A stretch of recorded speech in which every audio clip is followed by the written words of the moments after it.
नमस्कार, live Y के खबर अब तक में आप सभी का स्वागत है और मैं हूं आपके साथ तारिका महाजन। तो आइए आगे बढ़ने से पहले शुरुआत करते हैं आज के प्रमुख सुर्खियों से।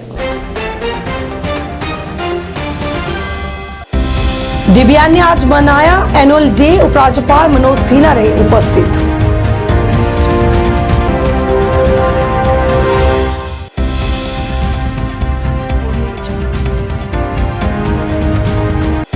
केंद्रीय पेट्रोलियम, प्राकृतिक गैस, श्रम और रोजगार राज्य मंत्री रामेश्वर तेली ने किया कुपवाड़ा का दौरा। कहा जम्मू कश्मीर में जमीनी स्तर पर हो रहा है विकास।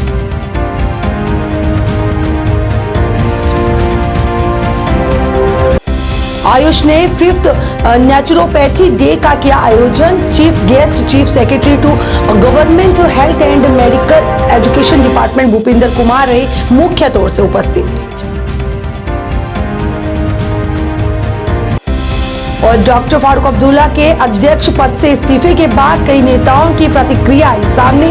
जिशान राणा ने कहा उनके नेतृत्व में पार्टी ने किया बहुत विस्तार।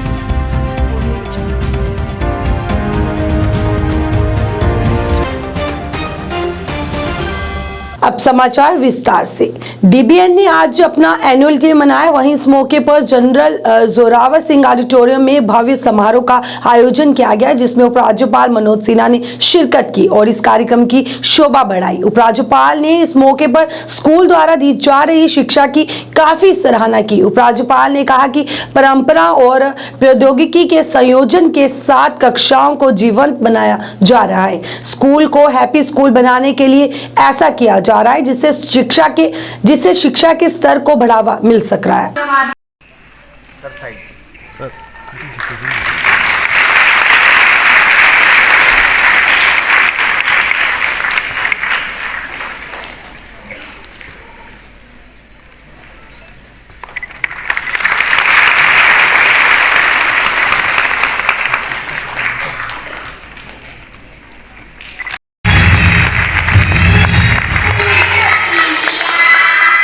स्कूलों से सिर्फ डिग्री और कंपटीशन की चाहत दीवारी में नहीं, बल्कि क्यूरियोसिटी और कोलैबोरेशन का केंद्र भी इसी स्कूलों को बना सकते हैं।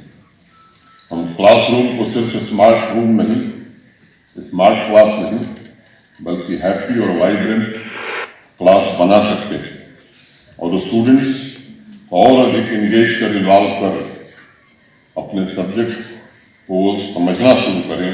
इसके साथ साथ चुनौतियों को भी समझना प्रारंभ करें। ये तभी संभव है जब एजुकेशन सिस्टम, टीचर्स, स्टूडेंट्स तीनों सिलेबस के बने बनाए सांचे से बाहर निकले, मुक्त रियल वर्ल्ड की जरूरतों और जिज्ञासाओं वाली व्यवस्था का निर्माण करें। अभी हाल ही में एक सर्वे हुआ था जिसमें एक सवाल पूछा गया कि एक टीचर का मूल काम क्या है। 85% टीचर्स ने जवाब दिया था एक टीचर का काम पढ़ाना है और 15% टीचर्स ने जवाब दिया कि टीचर का काम सीखना है और जो सीखा है उसे स्टूडेंट्स को बांटना है। जब टीचर बच्चों की तरह हर रोज सीखता है और वो स्टूडेंट्स को रियल वर्ल्ड के लिए तैयार करने लायक बन जाता है। जब हम सिर्फ पढ़ाते हैं तो उन्हें सिर्फ पढ़ने, लिखने और कैलकुलेट करने के गुण सिखाते हैं। केंद्रीय पेट्रोलियम, प्राकृतिक गैस, श्रम और रोजगार राज्य मंत्री रामेश्वर तेली ने कुपवाड़ा का विस्तृत दौरा किया। आपको बता दें कि इस दौरान उन्होंने कहा कि जम्मू कश्मीर में केंद्र सरकार की विकास पहले जमीनी स्तर पर पहुंच रही है और प्रधानमंत्री नरेंद्र मोदी का सपना जम्मू और कश्मीर को एक विकसित और समृद्ध केंद्र शासित प्रदेश बनाना है। और कहा कि आउटरीच कार्यक्रम केंद्र सरकार की विकास योजना और कल्याणकारी कार्यक्रमों को जमीनी स्तर पर लागू करने की कल्पना करता है। उन्होंने अंत में लोगों को सरकार की योजनाओं का लाभ उठाने का भी आग्रह किया। और मैंने सोचा जब कुपवाड़ा आया हूं तो मैं 2 विभाग के मैं मंत्री हूं, petroleum and natural gas, labour and employment, दोनों विभाग के मैं स्टेट मिनिस्टर हूं। तो मैंने सोचा कि दोनों विभाग का जो भी काम हो रहा है उसका रिव्यू करूं। उसी तरह से मैं कल कुपवाड़ा गया था और कुपवाड़ा में एक पब्लिक मीटिंग में मैंने भाग लिया। उनका साथ ही वहाँ हमारी डिप्टी कमिश्नर के द्वारा 2-4 प्रोग्राम रखे थे। जैसे कुपवाड़ा में एक ऑडिटोरियम बनाया गया है। ये बहुत दिन से काम चल रही थी, लेकिन जब मैंने कहा कि कुपवाड़ा में जा रहा हूँ तो उसकी बहुत जल्द उस ऑडिटोरियम का काम कंप्लीट हुआ। करीब 1 करोड़ रुपया की एक ऑडिटोरियम कुपवाड़ा में बनाया गया, उसका मैं कल उद्घाटन किया।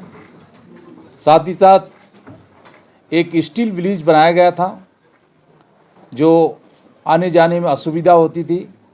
एक छोटी सी नदी थी, मैं नदी का नाम नहीं बता सकता। उस नदी के उस पार करीब 7-8 गांव हैं। लोगों को आने जाने में बहुत कष्ट होती थी, इसलिए एक स्टील ब्रिज बनाया गया। उस ब्रिज में करीब 6.5 करोड़ रुपया खर्चा किया गया था, उसका भी मैं उद्घाटन किया। Health and medical education department directorate of Jammu Ayush ने 5th naturopathy day naturopathy and integrative medicine का आयोजन किया। वहीं इस मौके पर chief secretary to government health and medical education department Bhupinder Kumar, director Ayush Mohan Singh मुख्य तौर से उपस्थित रहे। इस मौके पर कई योजनाओं के बारे में जानकारी दी गई। भूपिंदर सिंह ने आयुष द्वारा चलाई जा रही योजनाओं के बारे में जानकारी दी।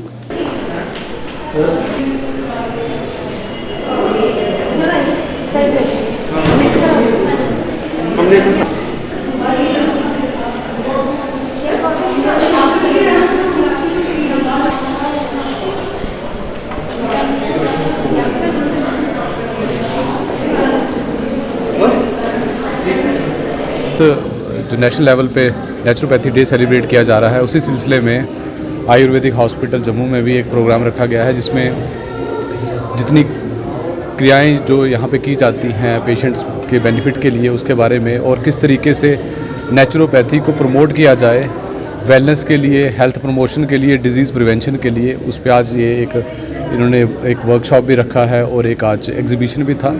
और मैं यही कहना चाहूँगा कि जो हेल्थ का हमारा कंसेप्ट है, उसमें हमें अगर हेल्थ प्रमोशन या बीमारी की रोकथाम करनी है तो उसमें आयुर्वेद या आयुष का जो रोल बहुत ज़रूरी है। और इसके कारण आपने देखा होगा कि पिछले कुछ सालों से बहुत ज़्यादा एक एफ़र्ट दिया जा रहा है इन एक्टिविटीज़ को प्रमोट करने के लिए।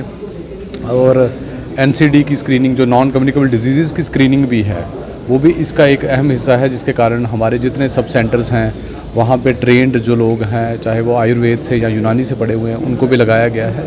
और यही कोशिश की जा रही है कि हमारी जितनी भी हेल्थ सिस्टम्स को एक इंटीग्रेटेड तरीके से हम देखें, ताकि हेल्थ जो कहते हैं क्योर से हम निरोग जो कहेंगे कि हम वेलनेस की तरफ जाएं। और उसमें मुझे लगता है कि हमारे आयुष कंपोनेंट का बहुत बड़ा एक रोल है, और यही मैसेज स्प्रेड करने के लिए आज एक एक्टिविटी हमने ऑर्गेनाइज की है। सिमिलर एक्टिविटीज़ फील्ड में भी हो रही हैं। जम्मू कश्मीर के पूर्व मुख्यमंत्री एवं सांसद फारूक अब्दुल्ला ने शुक्रवार को नेशनल कॉन्फ्रेंस के अध्यक्ष पद से इस्तीफा देने की घोषणा की है। इस दौरान उन्होंने कहा कि ये नई पीढ़ी को कमान सौंपने का समय है। फारूक अब्दुल्ला ने ये कहा कि वो अब अध्यक्ष पद का चुनाव नहीं लड़ेंगे।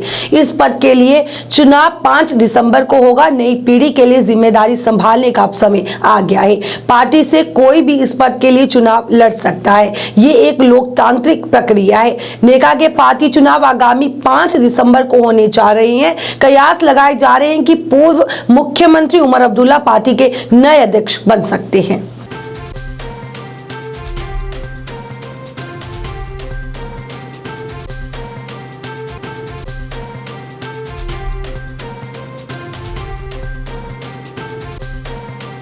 डॉक्टर फारूक अब्दुल्ला के अध्यक्ष पद से इस्तीफे की खबरों के बीच नेका नेता जीशान राणा ने ये कहा कि डॉक्टर अब्दुल्ला पार्टी अध्यक्ष पद पर बने रहेंगे जब तक चुनाव नहीं होंगे।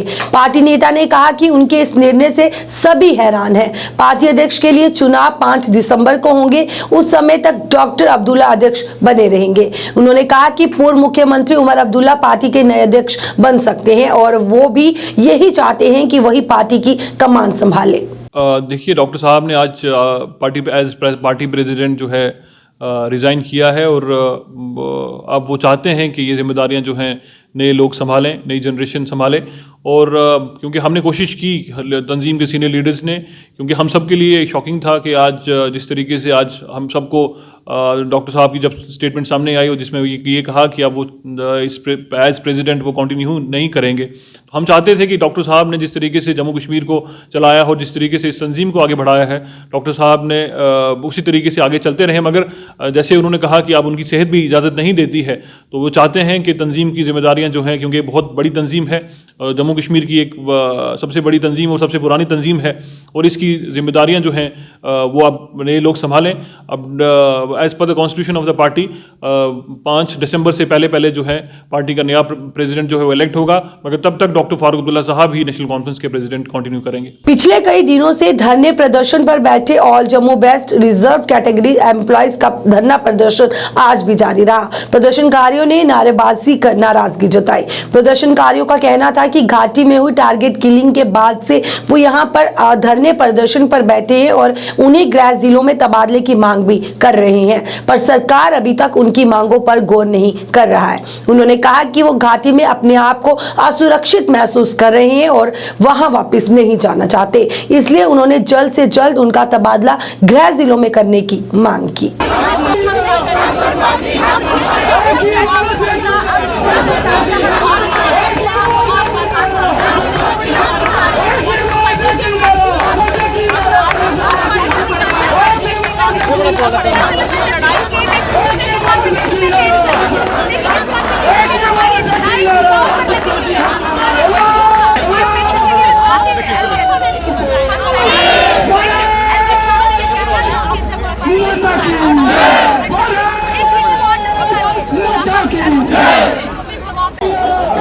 मेरा नाम राज कुमार अत्री है।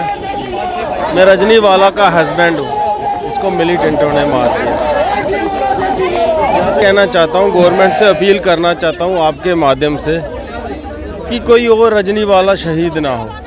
लिहाजा गवर्नमेंट को चाहिए कि कोई एक अच्छी पॉलिसी बनाई जाए ताकि ये जो लोग जो हैं ये भी बच सकें, ये रजनीवाला कोई और शहीद ना हो सके, कोई और बच्चा यतीम ना हो सके। इसलिए मेरी ये अपील है आप लोगों से। दुख की बात है, ये बड़े अफसोस की बात है कि उनको सोचना चाहिए इनके बारे में। आखिर ये भी बच्चे हैं किसी के, इनके आगे बच्चे हैं, है ना।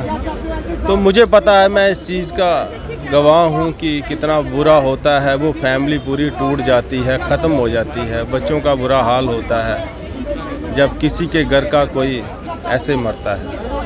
तो लिहाजा मेरी सरकार से ये बेनती है हाथ जोड़ के कि कोई ऐसी पॉलिसी बनाया जाए ताकि कोई और रजनीवाला शहीद ना हो सके, है ना। और जो शहीद हो जाते हैं उनके परिवार की भी देखभाल करे गवर्नमेंट। एलजी साहब आए थे हमारे घर में, तो उनसे हमने कुछ मांगे रखी थी। एक रजनीवाला जो ऑन ड्यूटी शहीद हुई है, उसकी सैलरी कंटिन्यू रहनी चाहिए बेटी के नाम, ताकि उसको पालने पोसने में कोई कमी न रह जाए। सर, हमारी एक ही डिमांड थी, बड़ी जेन्युइन डिमांड थी, ट्रांसफ़र पॉलिसी कि अगर कोई रिक्रूटमेंट प्रोसेस है तो उसके साथ ट्रांसफ़र पॉलिसी हर एक जगह होती है, तो हमारे साथ कि हमारे लिए क्यों नहीं। सबसे बड़ी जेन्युइन डिमांड, ठीक है। कश्मीर में टारगेट किलिंग चल रही है, हमारे बहुत सारे एम्प्लॉइज़ को उनके दफ्तरों में जाके मार दिया जाता है, क्या फिर भी हम आवाज़ नहीं उठाएंगे? फिर हम पूछते हैं कि सुरक्षा कहाँ पे है हमारे लिए। आप बायोमेट्रिक ऑर्डर निकालते हैं, लेकिन क्या आप इस चीज़ की एश्योरेंस देते हैं कि एक एम्प्लॉय जब वो घर से निकलेगा वो बायोमेट्रिक लगाने तक जिंदा रहेगा? अगर उसने सुबह की अटेंडेंस लगाई है तो क्या वो शाम तक जिंदा रहेगा? क्योंकि स्कूल में ही मार दिया जाता है, ऑफिस में ही मार दिया जाता है। रजनी मैम ने सुबह 10 बजे बायोमेट्रिक लगाया था, 10:30 बजे उनको मार दिया गया था। क्या ये सरकार की जिम्मेवारी नहीं बनती है? जब सरकार इस तरीके की अपनी रिस्पॉन्सिबिलिटी नहीं उठा सकती है तो सरकार को ऐसे ऑर्डर्स निकालना सोचना चाहिए। अगर हम सिक्योरिटी पॉइंट ऑफ व्यू से देखें तो वहाँ पे हमें हिदायत दी जाती है जब हम वहाँ पे काम करते हैं कि आपके आने जाने का समय एक जैसा नहीं होना चाहिए। आपको कभी 10 बजे आना है, कभी 10:30 आओ, कभी 9:45 ही आओ। आपको इस तरीके से आना है ताकि आपके आने जाने के समय का पता ना चले। बायोमेट्रिक लगा के तो खुद आप हमें शिकार बना रहे हैं। आप हमें खुद नाम देते हैं सॉफ्ट टारगेट का और बाद में आप हमें और सॉफ्ट बना रहे हैं इस तरीके से ऑर्डर्स निकाल के। एलजी प्रशासन बोलता है कि हम इनको किस बात की सैलरी दें, तो हम सर से ये बोलते हैं कि सर हमने ये 5-6 महीने ना बंद कमरों में नहीं गुजारे, हमने धूप में बैठ के अम्बेडकर चौक में गुजारे हैं। हमारे पास अटेंडेंस रजिस्टर पड़े हुए हैं, हम बता सकते हैं। ड्यूटी देना बड़ा आसान काम है, लेकिन धरने पे बैठना, अपने बच्चों के साथ बैठना बहुत ही मुश्किल काम है। आप सैलरी बंद करते हो, आप हमें ये बताइए क्या हमारी सैलरी में सिर्फ एक मैं ही अपना खर्चा चला रही हूँ? Department of students welfare university of Jammu ने डिस्प्ले योर टैलेंट का आयोजन किया है, जिसका उद्घाटन वाइस चांसलर उमेश राय द्वारा किया गया था। आज भी ये कार्यक्रम जारी रहा। वहीं इस मौके पर काफी संख्या में गणमान्य लोग मौजूद रहे। इसमें भाग लेने काफी संख्या में युवा पहुंचे हैं जो अपनी कला का प्रदर्शन कर रहे हैं। आज कलाकारों ने इस दौरान कई सांस्कृतिक कार्यक्रम भी प्रस्तुत किए, जिसकी दर्शकों द्वारा खूब सराहना भी की गई। आज इसी में डिबेट का आयोजन भी किया गया। And not just in the morning time, daytime, but you can plan your schedule at night time also. But the most important factor in this place that the students must realize that how much executing your plan is more important. No plan is going not to work if you are not able to execute it properly. The second one would be the broader range of perspectives. You are not just accessible to your institution or your own teacher, but you are able to have access to the teachers across the globe. You can have access at 12 p.m. in the night and 12 p.m. in the noon. For personal growth, exposure, and not just to sit behind a screen for attending classes. Let it any other place or situation. I'd like to emphasize my own region first. Half of the time, the internet isn't available in Kashmir due to the disturbances happening over the years now. RS Pura की बासपुर पंचायत के सरपंच सुखदेव सिंह ने आज जो पंचायत के गांव रायपुर सजदा में लाखों रुपए की लागत से हुए विकास कार्यों का उद्घाटन कर जनता को समर्पित कर दिया। वहीं इस मौके पर पंचायत के पूर्व नायब सरपंच प्रीतम सिंह सहित अन्य लोग भी विशेष तौर पर उनके साथ उपस्थित रहे। इस मौके पर सरपंच सुखदेव सिंह ने कहा कि गाँव में लाखों रुपए की लागत से गली तथा महिलाओं के लिए बनाए गए स्नान घर में टाइल लगाई गई है, जिसका आज उद्घाटन किया गया है। सरपंच ने कहा कि आने वाले दिनों में भी पंचायत में इसी तरह से विकास कार्यों को जारी रखा जाएगा और लोगों को बेहतर बुनियादी सुविधाएं प्रदान की जाएंगी। जी सर, काट दो सर।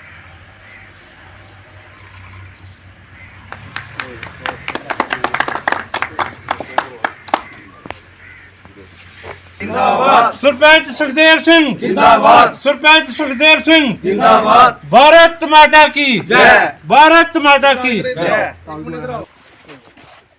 चलो रखो हाथ।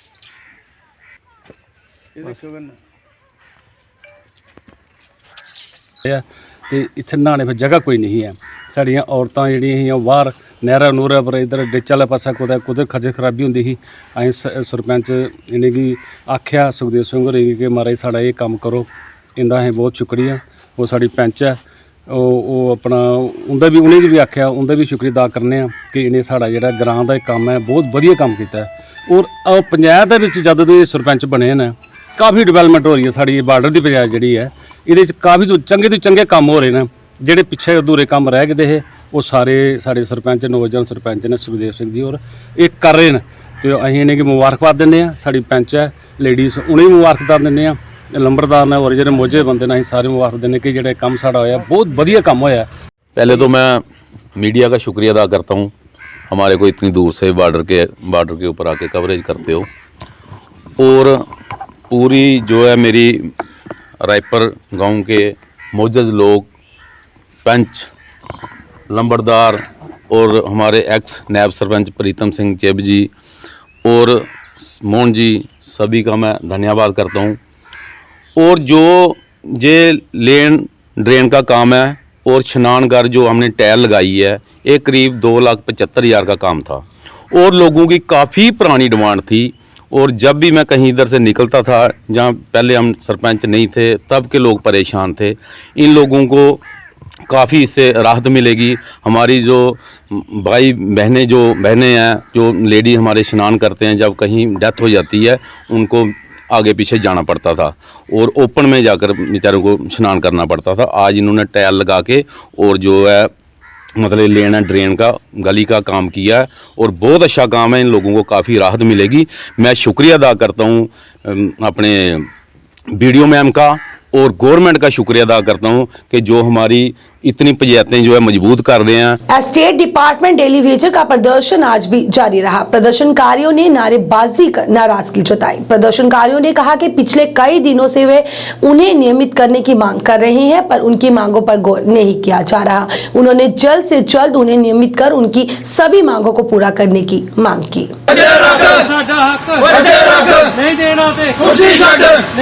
लागू करो, लागू करो, SR 64 लागू करो, लागू करो, लागू करो, SR 64 लागू करो, लागू करो, लागू करो। हमें आज 35 दिन हो गए हड़ताल पे, लेकिन गवर्नमेंट को अभी तक ये सोच नहीं आ रही है कि हम जाके इनके मसले जो हैं हल करें। आप देखें, अंदाज़ा लगाएं कि यूटी गवर्नमेंट लद्दाख के अंदर एक MP होने के बावजूद उनके सारे मसले जो है टेलीविज़न के मसले हल हो गए, लेकिन हमारे J&K के अंदर जो मंदिरों का शहर था वो एक अखाड़ा बन गया। वो कोई मुलाजम नहीं है जो हड़ताल पे नहीं है। 61,000 टेलीविज़न जो है इस वक्त हड़तालों पे है, चाहे वो PM पैकेज के हैं, PHE के हैं, एरीगेशन के हैं, स्टेट डिपार्टमेंट के हैं, जिस भी डिपार्टमेंट के हैं वो हर कोई हड़ताल पे है और नजरें टिकी हुई हैं गवर्नमेंट एडमिनिस्ट्रेशन पर। और लद्दाख के अंदर उन्होंने टेलीविज़नों को SRO चोट के तहत परमिट भी किया, और जो रह गए जिनका टाइम पीरियड कम है अभी, और उनको डबल तनख्वाह कर दी, 9,000 से 18,000 कर दी। लेकिन अभी तक हमारी गवर्नमेंट जो है जम्मू कश्मीर की यूटी के अंदर जो एडमिनिस्ट्रेशन है ये अभी शायद गहरी नींद में सोए हैं, क्योंकि 5 महीने हमारे साथियों को PHE वालों को 5 महीने होने को जा रहे हैं हड़ताल पे, लेकिन आज तक उनका किसी ने अभी तक, मुझे नहीं लगता कि उनकी बात कहीं आगे पहुंची। हाजिन से नाजा बेगम निर्दलीय DDC उम्मीदवार हाजिन में अपनी पार्टी में शामिल हुई। आपको बता दें कि शामिल होने का समारोह वरिष्ठ नेताओं इम्तियाज पर्रे और नूर मोहम्मद भट्ट की उपस्थिति में हुआ। वहीं इस दौरान इम्तियाज पर्रे ने उनका पार्टी में स्वागत किया और ये उम्मीद जताई है कि वे हाजिन की DDC सीट लगाएंगी अपने साथियों के साथ। और इसमें ये आज़ाद कैंडिडेट थी उस समय, और आज ऑफिशियली ये हमारी पार्टी की तरफ से कैंडिडेट होगी। इनका जो चुनाव निशान उस समय रहा वही होगा। माना कि ये आज़ाद कैंडिडेट है, लेकिन आज हमारी पार्टी में शमूलियत होने के बावजूद हम इसमें बड़ी कोशिश करेंगे, मेहनत करेंगे, और इंशाअल्लाह ताला ये सीट हमारे हक़ में होनी चाहिए। और ये नहायत ही काबिल और शरीफ मस्तूरात है। हम चाहते हैं कि ये गरीब घर से ताल्लुक़ रखती है, लेकिन इसमें वो क्षमता है, इसमें वो ताकत है कि ये इस DDC कॉन्स्टिट्यूंसी में रहने वाले लोगों की खदमत बखूबी कर सकती है। ये तो सियासत में एक कड़ी है, और आज इनकी शमूलियत से हम कहीं ना कहीं समझते हैं कि हम मजबूत भी हैं और ताकतवर भी हैं, और इलेक्शन जो है हम अच्छी तरह से लड़ेंगे, कामयाबी से लड़ेंगे, मजबूत से लड़ेंगे और जीतने के लिए लड़ेंगे। मे नाव नाजा हज मान तरफ ये मैसेज ब्राइल इम्तियाज साहबस सत इम्तियाज पारियास सतन तो मे मे ओत्र इलेक्शनस मज यी मे आज त इंशाल्लाह तिथे कन यिथ कन मे तम ओत्र सपोर्ट कर तम ओत्र हमायत कर तिथ कन मे तम आज इंशाल्लाह ज़ेनो। पूर्व MLC विक्रम रंधावा ने आज अजीत नगर गाड़ीगढ़ का दौरा किया और वहां चल रहे विकास कार्यों का जायजा लिया। इस दौरान उनके साथ अन्य कई अधिकारी भी मौजूद रहे। विक्रम रंधावा ने कहा कि उनके द्वारा समय समय पर विभिन्न क्षेत्रों का दौरा किया जाता है और क्षेत्र में चल रहे कामकाज का जायजा भी लिया जाता है और लोगों की समस्या को सुनकर उन्हें हल किया जाता है। ये थोड़ी है ना, आगे तो पूरा फिर आगे नहीं ना नहीं आगे तो नहीं है, जिथे तक लेटर पे ना एक जगह के जिथे तक ड्रेनेज जाना है वो तक काफी कह रहे हैं, वो साइड पे ही सिर्फ लगानी है, बाकी तो नहीं है। ये इन्होंने की इच्छा है ड्रेनेज सिस्टम जिना वो जिथे तो नहीं वो वाइट होता है ना उसे तक ड्रेनेज है। किसी और के पास ही देखो है ना, पर रखो अपने को, क्योंकि जो म्युनिसिपैलिटी को गया है ठंडे बस्ते पे लगा। जम्मू साउथ आरसपुरा का यह नया विधानसभा क्षेत्र जो विकार हुआ है, और हमारा तो प्रयास रहा है जो हमारी एसपीएल गांधीनगर विधानसभा क्षेत्र रही है उसमें, चाहे वो ग्रामीण क्षेत्र हो चाहे वो अर्बन क्षेत्र हो, तो हर तरह से हम कोशिश की है कि हमने चाहे म्यूनसिपैलिटी चाहे PWD के माध्यम से जो बेसिक नीड्स है वो लोगों की पूरी हो, क्योंकि हम सबका साथ सबका विकास का नारा देते हैं, वो तभी संभव है जब विकास लोगों के घरों तक पहुंचाएंगे। यह अजीत नगर की इंटरनल लेन है, इसमें ऑलरेडी पहले डीप ड्रेन का काम हो रखा था, डीप ड्रेन के ऊपर ब्लैक टॉप हुई थी, लेकिन बड़ी बुरी तरह से डैमेज थी।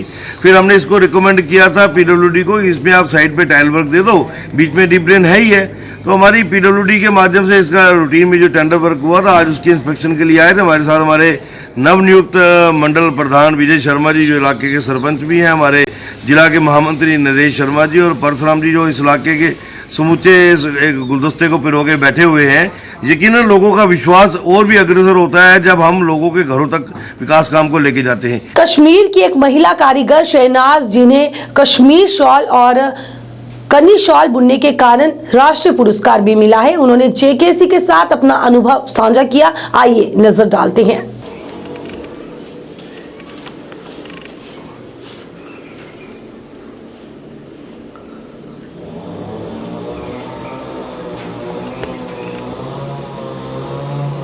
ये अवार्ड ओस 2007 मज गोमुत डिक्लेयर दशवनी तारिक अहमद सोफी और शहनाज दितुक पत गो मज गो कोविड तम वजह किन दितुक पे इन वरियन कहें दितुक यह 2022 मज अगस्त हैंडलूम डेस पे 7 अगस्त दिल्ली मज अशोका होटलस मज दित मिनिस्टर ऑफ टेक्सटाइल यह अवार्ड तत यह मेन सर्टिफिकेट मेरिट सर्टिफिकेट मेनिस हस्बैंड सुन तारिक अहमद सोफी नेशनल अवार्ड तमिज सर्टिफिकेट। डीडीसी सदस्य आरएसपुरा प्रोफेसर गारूराम भगत ने शुक्रवार को गांव खेपड़ का दौरा कर लोगों की समस्याओं को सुना और उन्हें जल्द हल करवाने का भरोसा भी दिलाया।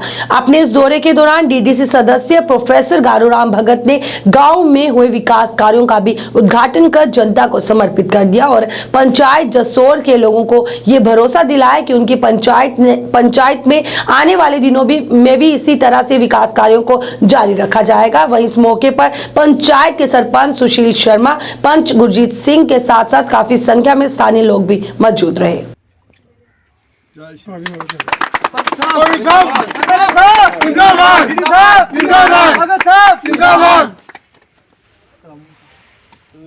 गौरू भगत जी का हमारी बहुत ही पुरानी डिमांड थी कि हमारे गली बहुत ही प्रॉब्लम है और आने जाने के लिए सुविधा नहीं थी। इधर जब भी पानी आता था इधर से कभी गली में और आगे पीछे पानी डैमेज होता था।